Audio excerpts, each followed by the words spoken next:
Review: Hard Candy. Can a movie actually create sympathy for a 30-something man who trolls the internet for young teenage girls? And, perhaps just as much to the point, should it? Those questions are and will be begged by Hard Candy, a psychological squirmfest that juggles, for a while expertly, our sympathies for the species of predator and prey that have been getting quite a bit of attention in this internet age. It is online where 32-year-old photographer Jeff Patrick Wilson first meets 14-year-old Haley Ellen Page, and the movie's opening image is a computer screen bearing an instant message conversation between the two. The next we see of them, they're meeting face-to-face for the first time in a coffee shop, and here is online, their conversation is full of carefully coded seduction and flirtation dialogue, very well crafted by playwright turned first-time screenwriter Brian Nelson. They wind up back at Jeff's place, where it turns out that he's a photographer with a particular interest in young female models. All the warning signs are there, but just as Jeff seems poised to take their relationship beyond the conversational. Well, anyone going to see this movie will know that Haley turns the tables on Jeff, and it quickly becomes clear that she's had this in mind from the beginning. I won't reveal the particular punishment she has in store for him, but suffice to say that it'll make every male watching the movie mighty uncomfortable. Director David Slade, also making his feature debut, tightens the screws expertly during this extended sequence, largely using suggestion, including a few half-clear glimpses of a video monitor, as Haley tapes the act to put the viewer through the ringer right along with Jeff.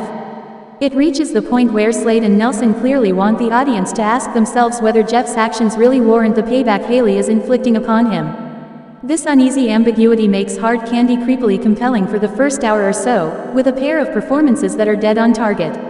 Wilson's smooth talking is as persuasive as his suffering, and Page is a revelation. From the early scenes, in which Haley projects a mix of innocence and curiosity, to the moments when she shows her true colors and beyond, she never misses an emotional beat. Some of her dialogue might have played as too calculated and wise beyond her years coming from a less skilled actress, but Page makes it all of a piece with her ferociously precocious character. Haley's a girl with a mission, and Page makes you believe every minute of it. Yet as more of her mission is revealed, the movie loses some of its emotional grip. Again, without giving too much away, it turns out that Haley is pursuing a very specific agenda, and she becomes somehow less scary when she is thus transformed from a random avenging angel to someone pursuing a very particular grudge. Jeff is clearly not guiltless from the very beginning, but up until the third act revelations, Hard Candy functions very well as a sort of metaphoric cautionary tale about what can happen when one pursues one's dirty little obsessions. The more specific it gets, the less identifiable it becomes on this level, and thus less frightening. There are many, of course, who will see Jeff as getting what he deserves from the beginning, and taken at face value. Hard Candy's victim and villain are clearly demarcated from the start. But it's the way in which Slade, Nelson and their two leads layer character and subtext to blur those boundaries that makes the movie scary and provocative for a good portion of its running time.